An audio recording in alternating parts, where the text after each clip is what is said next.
یہ بتائیے جس طرح سے کل سی ایم جو ہے ہوم منسٹر سے بھی ملے ہوم منسٹر سے اور اسٹیٹ ہوڈ کے بارے میں بھی انہوں نے بیان دیا, تو اس حوالے سے کیا کہنا چاہیے آپ؟ دیکھیے جو ابھی حال ہی میں 2 حادثے ہوئے, ایک بومائی سوپور میں وسیم میر کے ساتھ جس طرح اس کو نہتے آدمی کو, ایک ٹرک ڈرائیور غریب ہے, جس طرح اس کو گولی مار دی گئی, اور جو ڈاکٹر نے بھی بتایا کہ بہت نزدیکی سے اس کو گولی مار دی گئی, ٹائر کی وجہ سے اس کو گولی نہیں لگی بلکہ اسٹریٹ اس کو گولی مار دی گئی.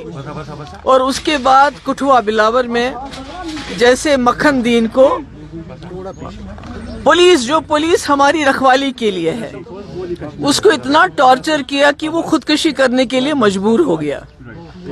اور ایسے میں انسان کو یہ خیال تھا کہ عمر صاحب جب ہوم منسٹر سے ملیں گے تو ان سے ان مسئلے کے بارے میں بات کریں گے, کیونکہ ہم کہتے ہیں, جیسے وہ خود بار بار کہتے ہیں, ہوم منسٹر صاحب کے جو ایڈوائزر ہیں ہمارے ہاتھ میں کچھ نہیں ہے, مگر وہ یہاں کے وزیر اعلیٰ ہیں, ان کے پاس 50 MLA ہیں, ان کے پاس ممبر پارلیمنٹ ہے, ان کی ایک اتھارٹی ہے.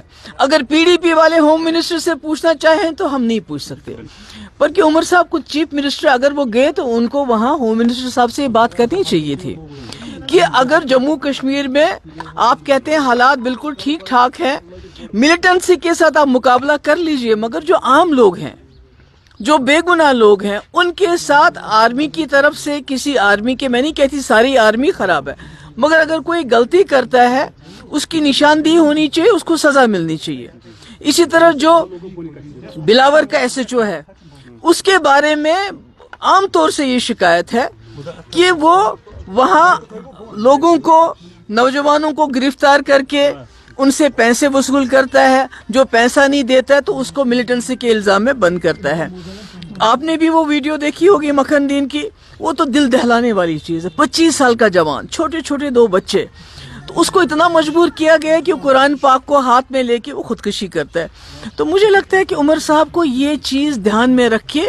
اسٹیٹ ہوڈ تو ٹھیک ہے, آج نہیں کل نہیں پرسوں اسٹیٹ ہوڈ تو مل ہی جائے گا, مگر یہ جو جموں کشمیر کے لوگوں نے اتنی بڑی تعداد میں ووٹ دیا اس سرکار کو, کہ سب سے پہلے تو جان ہے تو جہان ہے. اسٹیٹ ہوڈ تب ہے جب انسان زندہ رہیں گے.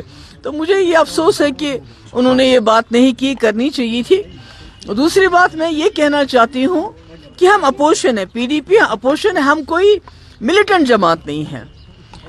ہمارا ایک ڈیوٹی ہے, ہمارا فرض ہے اور ہمارا حق ہے, جہاں زیادتی ہوگی وہاں جا کے لوگوں کے ساتھ کھڑا رہنا. تو جس دن یہ واقعہ ہوا اس دن میں سوپور جانا چاہتی تھی, بومائی, اور التجا جموں جانا چاہتی تھی. بنا کسی بات کے سیکورٹی لائن سے کوئی ہمیں بتایا نہیں گیا کہ آپ کیوں نہیں جا سکتے, تو ہمارے گیٹ کے اوپر کنڈے دار تار, بڑے بڑے پتھر, بڑے بڑے تالے لگائے گئے. مطلب یہ کیا ہے؟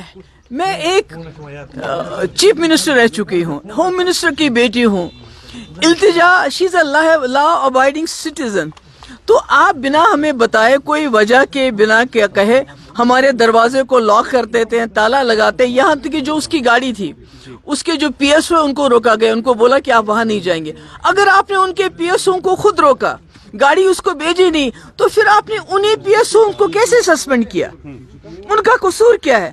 آپ نے تو ان کو کھمبر جانے سے روکا, گاڑی کو روکا, تالا لگا دیا.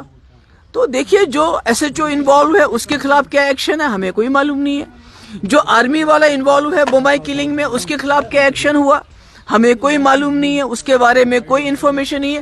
مگر التجا کے 2 PSO جن کا کوئی قصور نہیں ہے, حمید اور بشارت, جو اس لیے ساتھ ہے کہ ان کو التجا کی پروٹیکشن کرنی ہے, بلکہ التجا کی جاسوسی نہیں کرنی ہے, تو ان کو اس لیے سزا دی گئی کہ آپ التجا کی جاسوسی کیوں نہیں کرتے ہو. تو میں سمجھتی ہوں یہ بہت ہی افسوس کی بات ہے. میری گزارش ہے گورنمنٹ آف انڈیا سے کہ جموں کشمیر کے آپ اس رشتے کو گھسیٹیے مت,